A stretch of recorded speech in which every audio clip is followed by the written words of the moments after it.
UN crunch talks about recognizing a Palestinian state are on the horizon. All the actions of the occupying power becomes null and void and illegal, a war crime.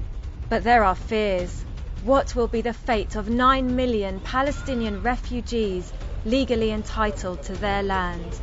As time goes on, the cloak of oppression weighs heavier, but resistance shows no signs of slowing. We can smell the tear gas now right behind us. People are covering their faces. In this week's In Focus, we look at whether UN recognition will be the realization of the dream that refugees have been holding on to.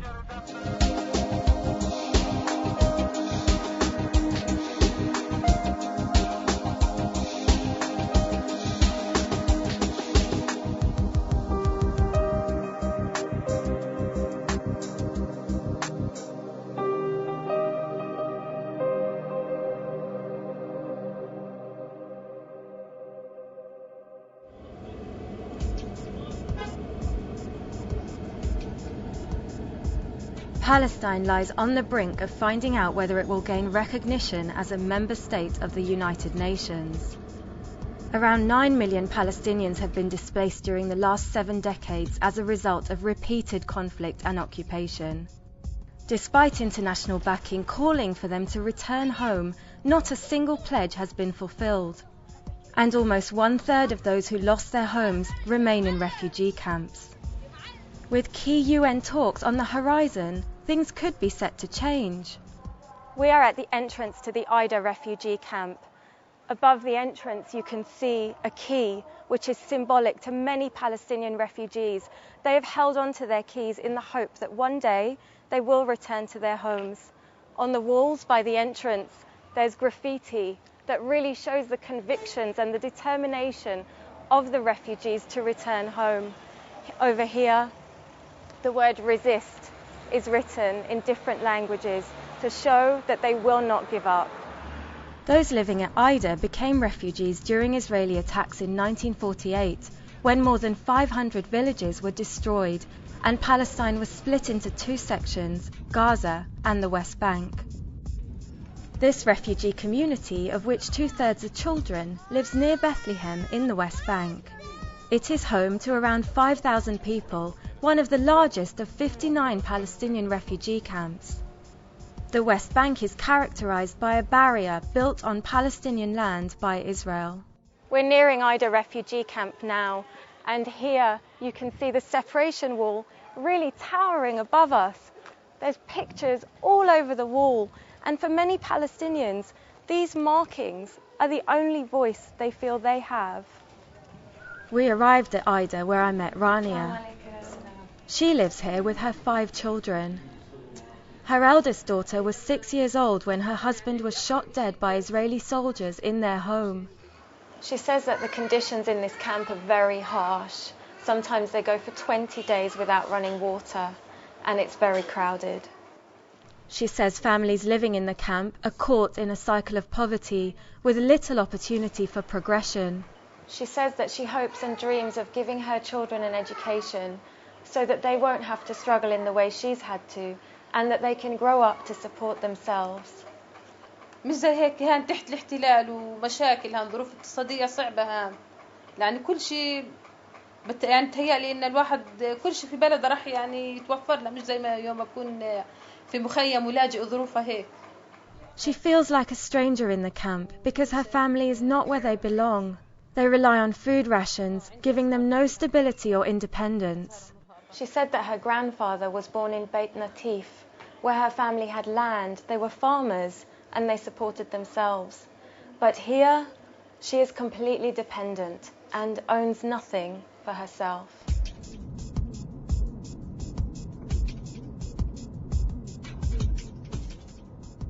We're driving the 35-kilometre journey to Beit Natif, where Rania's family used to live.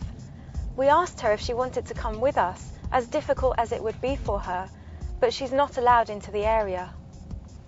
Checkpoints are used to restrict Palestinians from moving around freely. They are manned by Israeli soldiers and positioned all along the separation barrier between Palestinian towns and villages and at entry points into Israel. We are in Beit Natif. This area has been part of Israel since 1948. We were allowed in because we have foreign passports. Some Palestinians with special permits are allowed to come here, but the majority are barred. This is the new look of a Palestinian neighborhood and the place that Rania dreams of. There were two main points during which Palestinians fled because their homes were under attack. Once in 1948 and a second time in 1967. Both these periods saw the expansion of Israel and the corrosion of Palestine's remaining two sections. The proposal due to be considered at the UN, if approved, would result in recognition of Palestine as an independent state based on its 1967 borders. This has thrown up controversy about the status of Palestinian refugees, many of whom live outside these borders and abroad. We wanted to find out where refugees stand legally and how UN membership for Palestine could make a difference to their rights. On the way, we passed a major checkpoint. We're at the Qalandia Checkpoint. You can see here that the route is so narrow, it literally has space for just a single person to fit through. And these bars are so close together that it's quite disorientating walking down here. We reached Ramallah, where we hoped to learn more about UN Resolution 194, which states that Palestinian refugees wishing to return to their homes and live in peace with their neighbours should be permitted to do so at the earliest practical date. The resolution was passed in December 1948. Yet Israel has not accommodated the return of a single refugee.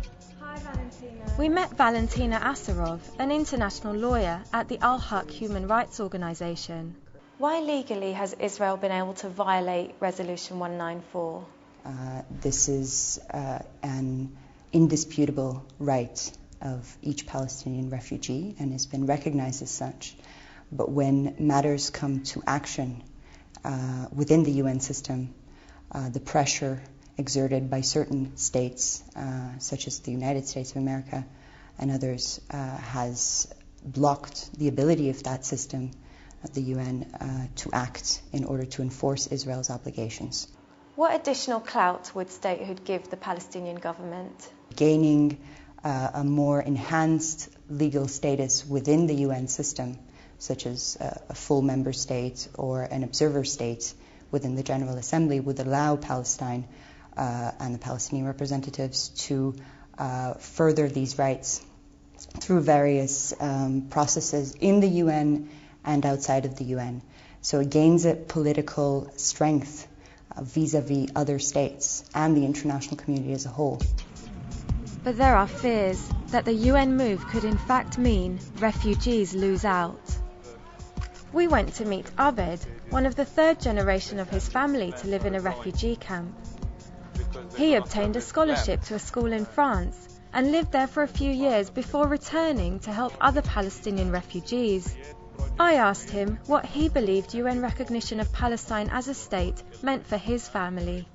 Now, the Palestinian move to go towards statehood and recognition by the UN of this state is sometimes for us, I am afraid of this movement, in fact. I am afraid that this becomes a Palestinian state on the borders of 67, which is not my borders as a refugee who was born in a refugee camp created in 1948. My village, as 534 villages, were destroyed and completely occupied by Israel in 1948. So this does not reflect my ambition as a refugee, being in a state on 9% or 7% of historical Palestine. I am skeptic of the reaction of the United States and Israel towards this movement as well, because of course they want us to be framed as they will give us the pieces they want to give us, and we will keep continuing living in segregated areas. Every city is segregated from the other Palestinian city by Israeli checkpoints and Israeli controls. This is not a way to live. This is not a state that anybody can be proud to have while still under occupation and under Israeli mercy. Would this change with this new state? I don't know. But the occupation is there in every aspect of our life, and I do not think it will change. Something that has characterized the Israeli occupation during the last 20 years is this separation wall. It has forced suffocating new borders on the Palestinian people. You can see on this map how the separation barrier runs right down the side of the West Bank, and it really winds around, separating and fragmenting areas of the land. The 1967 Green Line is on the edge here, and the barrier does not follow it. The wall has been built around clusters of Israeli houses illegally built in the West Bank, creating thousands more refugees. We're on our way to Al-Walajah, a village that has been uprooted twice, once in 1948 and for the second time in 1967, creating 25,000 refugees. The villagers that remain are facing a whole new set of problems, which are becoming very difficult to tolerate. We'll find out more when we get there. The separation barrier is currently being extended through this village. Many wonder how, with this towering structure being built, it is possible to reclaim land for refugees, whether or not a Palestinian state is recognized. Omar lives in Al-Walajah with his 3 sons. Omar has 2 settlements behind his house. One is over there, and the other one is over here. His house, which is on this side, will be completely blocked in when the separation wall is constructed right in front of it. He's been told that he will have an electric fence around his house. When somebody touches the fence, an alarm will sound, and the Israeli military will be called. Despite the living conditions he and his family will be forced to endure, he will not let go of his diminishing patch of land, having no faith that UN resolutions or recognition of a Palestinian state will return his family's homes. He says that once the wall is built, it will be like living in a jail, for his children especially. But no matter what happens, he will not leave, and he says he will not make the same mistakes as his ancestors who left in 1948 and 1967. Lecturer at Birzeit and Bethlehem Universities, Dr. Mazin Kumsia, is determined. He has been campaigning for the return of Al-Walajah lands. It is claimed by the Israeli government that this separation barrier was built on the grounds of security. What's the reason for the separation wall? The reason is the land grab. The reason is the same reason that the Zionist project existed from the beginning, to steal Palestine from Palestinians, make a Jewish state, and make this state without any Palestinians in it. It's an ethnic cleansing process that has been going on now for 63 years, in violations of international law, in violations of every moral and human dignity that exists. That is the precise reason why these security people, why these soldiers are here. It's like the Nazi regime to protect a system of racism, a system that says Jews coming from Europe have more rights on this land than the native people, Christians and Muslims who were born and raised here. That is the essence of the Palestinian struggle, and it goes from 1948 until today.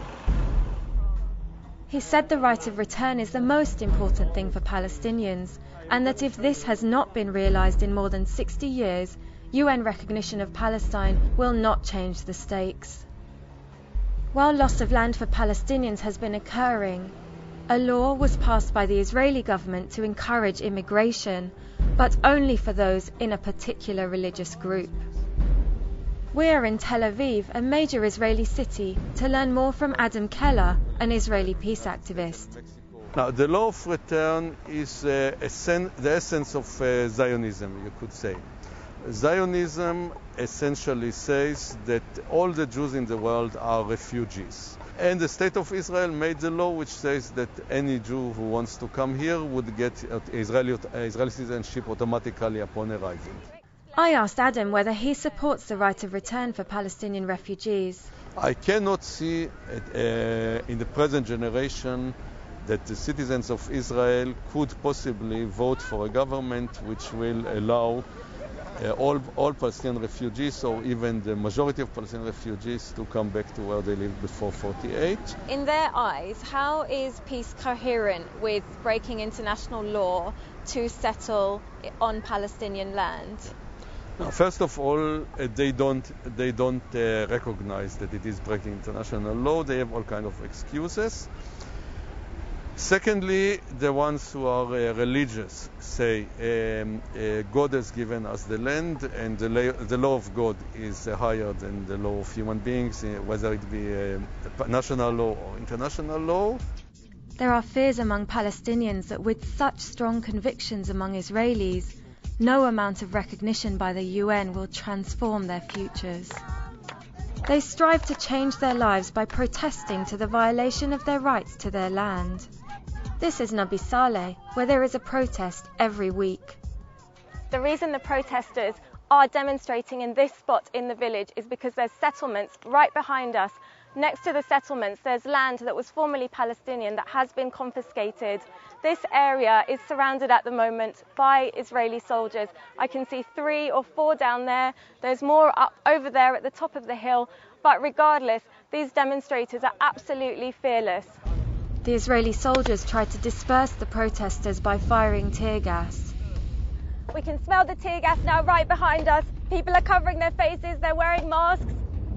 It smells disgusting and we need to get out of the area. The clouds of gas have calmed down now, but we can still very much smell it in the air. It's making our eyes water, it really stings your eyes. It smells awful and you start feeling like you can't breathe. The protesters struggled to make their way to safety, suffering from the debilitating effects of the tear gas. We're going back into the main village now. We're leaving this area, but we can still smell the tear gas coming this way. Most of the demonstrators are saying that they're going to come back later on today. This isn't going to deter them. They're going to carry on coming back here until the sun sets, regardless of how much tear gas is sprayed on them. We went to meet Saeb Erekat, a member of the Palestinian Authority, which governs the West Bank. He is an advisor to the Palestinian President Mahmoud Abbas. We've just been to Nabi Saleh, where demonstrators have been fighting for their land, wanting an end to the displacement of people. Is UN recognition going to give them the solution that they're yearning for? Yes. How? Let's say that Palestine is recognized, is admitted to the UN membership on 6/7 with the Jerusalem's capital. The next day, if you want to come through the bridge in the Jordan River or from Gaza, there'll be Israeli occupying forces controlling us. Settlements may continue, the crimes of Israel may continue, the killing fields may continue, confiscation of land, demolition of homes. But the day after, Israel cannot say a word referring to this land as disputed territories. Any negotiations must involve the sequential, gradual timelines of withdrawal. No one will question is Jerusalem being my capital, and I will hold Israel accountable through my membership of all specialized agencies of the UN, including the ICC. Resolution 194 has existed for many years. How will a favourable decision at the UN make a difference? The Israelis are trying to question are the borders of the state of Palestine. Once this border is established, and once you become a member of the UN in 6/7 with East Jerusalem's capital, no Israeli person can say it's disputed areas. There are concerns among Palestinians and their international supporters that once these borders are cemented as final, refugees living outside them and abroad will lose their representation at the UN and consequently their right of return. However, Dr. Erekat insisted that UN recognition would in fact maximize the ability to enforce Resolution 194 for the return of all Palestinian refugees to their original land. I have never been supported by the international community as I am now. And Israel have never been isolated the way they are. Recognition would mean that all the actions of the occupying power of the occupied territories, once you define borders, becomes null and void and illegal, a war crime. And we will not trade one right with another. We want a linkage between the West Bank and Gaza as a single territorial unit and the right of refugees to return in accordance with 194. We wanted to cross to Gaza to talk to more officials about what the UN recognition would mean for refugees there. But with the borders shut, we were not able to travel to the Strip. Our colleague interviewed Ahmed Youssef to find out what Hamas, the elected government in Gaza, thinks about the Palestinian proposal. He is an advisor to the Prime Minister of Gaza, Ismail Haniyeh. The Palestinians are not united on this issue, and the one who should be blamed for that also the President Abbas, because he's not making this issue available for discussion. This issue should be discussed with Hamas before even taking any step. Despite this, he says Hamas has not opposed the bid for recognition. It's controversial.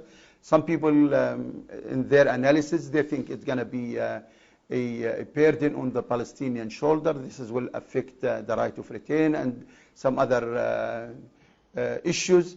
But I feel comfortable that will be benefiting the Palestinian people. It's much better than to stay silent and not doing anything. Gaza will, like the rest of Palestine, will benefiting from that. We're going to be having a new status. This new status is currently a far cry from the day-to-day experiences of Palestinians who live in Hebron, a large town in the West Bank. Here, tensions are running high, with desperation for land from two sides and a defiantly controlled system in place. We're in Hebron now, which is a really bustling Palestinian town. But what you can't see here is that around 500 settlers have moved in. We're going to go to the area where they live and see what we can find. We saw barbed wire above us and we wanted to know why these people living here were caged in. I asked one of the residents what was going on. The settlers' homes are up there, and he says that this wire netting has been put up initially intended to protect them, but what it's actually ended up doing is protecting the Palestinians, because the settlers have been throwing down their rubbish, trying to hit the Palestinians with it. This whole town was a thriving economy, but the Israeli military have forced Palestinian traders to shut their shops in protection of the settlers. Residents feel like they are being squeezed out. They don't come to your home and take you out. They just put a settler in front of you and beside you and makes life hard. Then you just can't go on anymore. We tried to enter the main streets where illegal Israeli settlers are living, but were stopped by an Israeli soldier. I asked him if I could go down the street where they lived. No, we can't go. I can't go. No. Why not? Because Jewish live here, and you are Muslim, and Muslim not going. No Muslims can go down there. Why not? Because Jewish live in. Why can't Jewish and Muslims live together?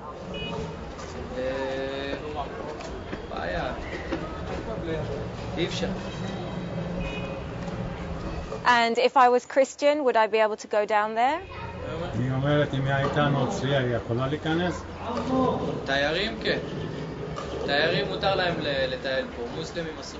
Tourists, yes. Muslims, no.